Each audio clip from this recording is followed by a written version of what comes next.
The journey of an empath doesn't end with just self-discovery or even empowerment. I remember going through my first dark night when I was 18 years old, and it lasted about a year or so. I remember feeling so much despair, questioning my entire existence. But I did have a few self-preserving qualities that allowed me to make the most of it. So join me in this video as I share my experience and guide you through what is the most profound journey any empath will ever face, and likely more than once. We'll talk a little bit about what is a dark night, 3 areas that are going to bring on the dark night for an empath specifically, and the 3 lessons that you're going to learn. Now, phase 2 of the empath's journey is very profound because a lot of times you find yourself making progress, moving into empowerment, but then getting kicked back again into phase 2. So I'm going to let you know the things that are going to draw you back and the lessons that you need to learn so that you don't end up going back. Or if you do, it's much more shorter lived and not as intense, or by that point you have much more skill and confidence to handle it. So what is a dark night? First of all, what it's not. Because for many people, they would call it depression, and it might really feel that way. There's a severe lack of clarity. You feel like you're in a fog. You lack a lot of energy and motivation, and also a lack of purpose. So, to anyone else, that would sound like depression. But for others on their spiritual journey, like the empaths are, we call it a dark time, only to later come upon the term dark night of the soul. And when you hear this term, it can be a bit daunting at first. But then, what it did for me at least, was that it provided comfort. I knew that my soul was going through an upgrade. But when I first experienced this in 1995, I had never heard of a dark night, so it was just a dark time in my life.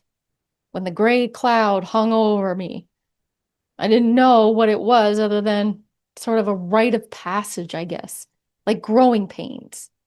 I knew it was something that I had to work my way through without the support or help from anyone else. So this time in my life was marked with a lot of alone time, and then later living on my own for the first time. Isolated, engaging in self-harm, dark, morbid thoughts, and a lot of confusion. Luckily, I had a few tools for self-preservation. And those are things that I had from a very early age. Writing, poetry, journaling, listening to music, and dancing. And remember, empathic people are the most creative as well.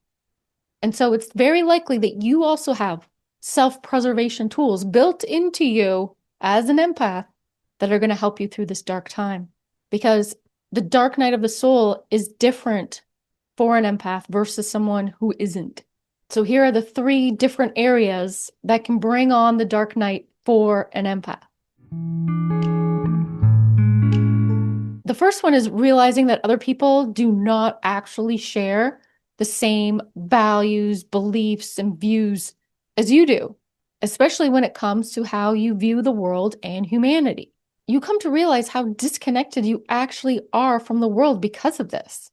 And it might take some time to settle in until the feeling of isolation and loneliness creep in, of course. This can happen when someone was raised with certain religious beliefs. They come to a point where they no longer buy into those ways of thinking anymore. There's this realization that the way they view themselves is not the same as how other people see them, or how other people actually even are. And in this, I mean, they see themselves as very kind and loving, but they're betrayed and misled, coming to the conclusion that not everyone is like them. Not everyone is kind and loving. Many people do not have their best interests in mind. Many people are deceiving and dishonest. Many people are uncaring. And this can be quite a dark time before the wake-up call comes in.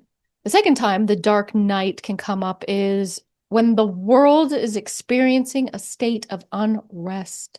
Overall, you understand that the life you're living is going the best it can, but the outer world is not. And so how can you be so peaceful when other people are not feeling the same? It's like you have to put your own happiness on hold until they figure it out. This is why it's not recommended for empaths to consume world news or be involved in political action, activism, or protests. You might still feel the collective distress of the world without even reading the news, and then go to read the headlines to confirm that that is the cause of your own darkness. But it's not yours. You've picked up darkness from somewhere else. You end up taking on all the heavy negative weight that is unhealed and very dark. Then you wonder why you're so sad and depressed all the time. If only you could do more, but you can't. And then this leads you into a state of disillusionment that no matter what you try, things remain hopeless. And so are you. The third thing that can cause the dark night of the soul to erupt is when someone in your life is going through turmoil, and more so after the loss of a loved one. Many people entering into grief can feel like there's no point of living anymore, and that this dark night might turn into a death of their own. This can also include ancestral traumas that you are picking up and the emotional weight of the people around you. You might question your own mortality. You might see the afterworld as where you belong and become completely disconnected from Earth's realm. Anytime you're forced to disconnect from yourself for a long period of time, either because you are overly attached to the outcome of other people's problems, you're going to face some level of disillusionment and wonder what kind of reality you've landed yourself in, or yearning for a different reality that seems unattainable. So the thing is that through this dark night, you're going to come out to the other side. You're going to see a new reality, but it might not look like how you thought or how you would like it to be, because this is a huge transition and you're going to need to acclimate yourself. There's going to need to be an acclimation period that has to be honored. And to make it to the other side and acclimate your new reality, you're going to have to learn 3 very important lessons while you're in this dark night of the soul, specifically for the empaths out there. The first thing is discernment. The lesson for the empath going through the dark night, in my experience, is in how they discern what is their own emotional state, their own pain, from what is someone else's. And until they can learn that, they will feel stuck in this dark place for longer than necessary. And what might come up for you is the physical manifestation of pain. When you haven't had the discernment to understand what is yours and what isn't, you're healing something that is not yours, it remains in your body, instead of healing what is yours so you can heal that physical pain. Having this discernment is really the biggest skill that needs to be learned if you don't have it already.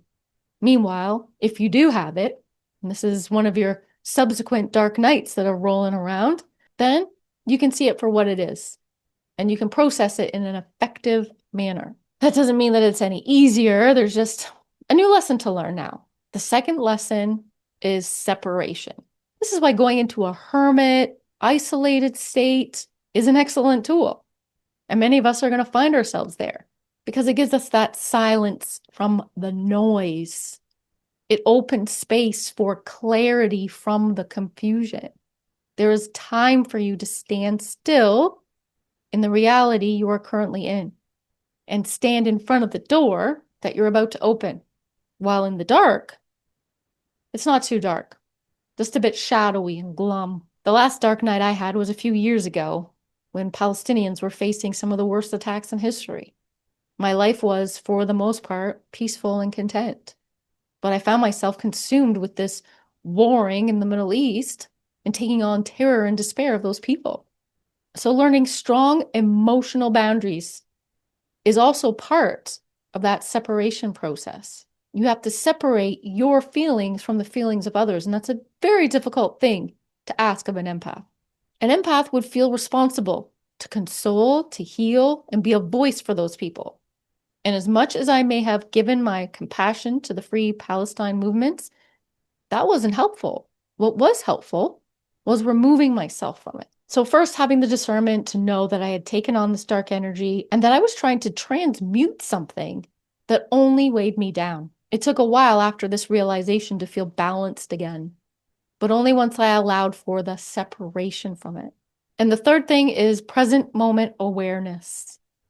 You have to come back to your own self and understand what your vibrational truth is. You have to be able to remove any cords that have been attached to you. This is a time for lots of grounding, spending time in nature, lots of mindfulness, lots of meditation if you feel called to, so that you can come back to your own truth. This is why I think people will experience a false sense of empowerment when whatever it is that they've picked up has loosened its hold on them. There might be a break in the energies that you've been picking up, but they're still there and you have not discerned it yet. You have not created an emotional separation from it yet. And that's what gets you kicked back. But the thing is that you never left. And you never left because you weren't able to leave because you didn't learn one of those 3 lessons yet. And you don't have to be a master at these things, but they do need to be understood beyond a basic level, or else you can easily find yourself taking on the energies and entities again that are not your own. This is especially true for those of you who are acting in roles of service to others. You have to be very careful not to lose yourself. And that's kind of what happens in a dark night. Well, not exactly. It's more of a disillusionment. You think you lost yourself, but what you've done is taken on someone else and made them more important. This is your soul's way of trying to wake you up. It has to take you into the dark, forcing you to find your way to the light on your own. Your own inner spark has been dimmed or sucked dry.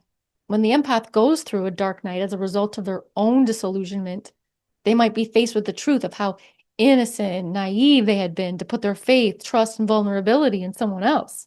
It's an emotional weight that feels like an intense heartbreak. Those that are not empaths might experience a dark night that reveals the truth about themselves. But for empaths, it highlights the truth about the rest of the world.